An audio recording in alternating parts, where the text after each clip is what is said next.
Memeriksa pelaku mutilasi Abdul Rahman, warga Sawojajar, Kota Malang yang berprofesi sebagai terapis pijat.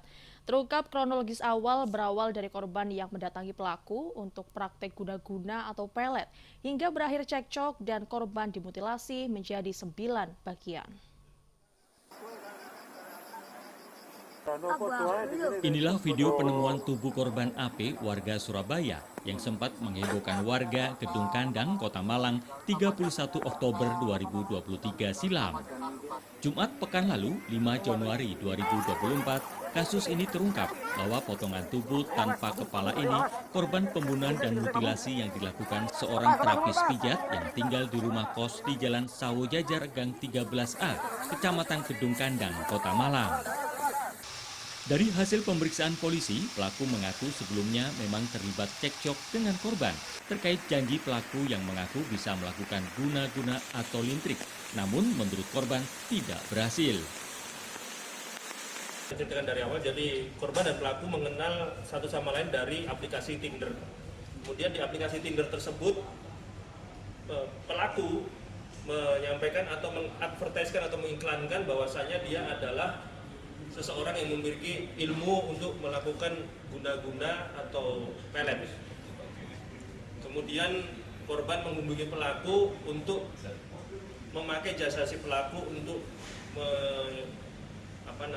menyampaikan guna-guna ke seseorang kepada pelaku. Kemudian setelah tidak beberapa lama, kemudian korban kembali lagi ke pelaku menyampaikan bahwasanya tidak berhasil.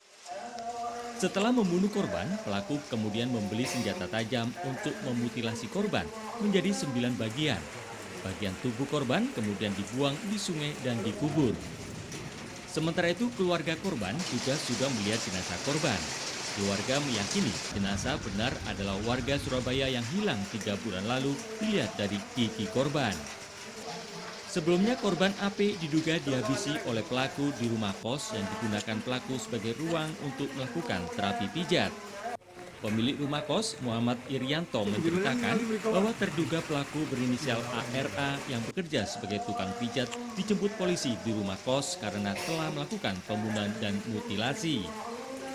Penjelasan dari kepolisian seperti itu. Saya sendiri nggak tahu kalau orang itu pendiam ya, pendiam ternyata ya sampai sekejam itu. Kejam itu seperti apa, Pak? Enggak, itu kan kalau kasusnya katanya mutilasi ya. Nah, kita kan menganggapnya kan kejam ya. Kok sampai segitu. Pak, waktu dilaporkan menyembunyikan orang itu, Bapak tahu, Pak?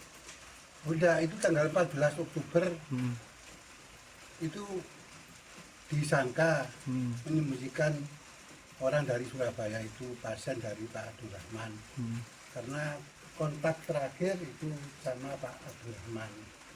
Nah, dari keterangan itu kita kan nggak tahu kalau kasus itu sampai pembunuhan, apakah disembunyikan saja atau bagaimana terungkapnya ya tadi malam itu. Kini polisi masih memeriksa saksi-saksi karena melihat lokasi kejadian yang berada di pemukiman padat penduduk. Penyidik akan mencocokkan kesesuaian keterangan pelaku dengan para saksi, termasuk pada istri pelaku yang tinggal tepat bersebelahan dengan lokasi kejadian, mengingat kejadian yang terjadi pada 3 bulan lalu baru saja terbongkar. Dari Malang, Denny Irwansyah, iNews melaporkan.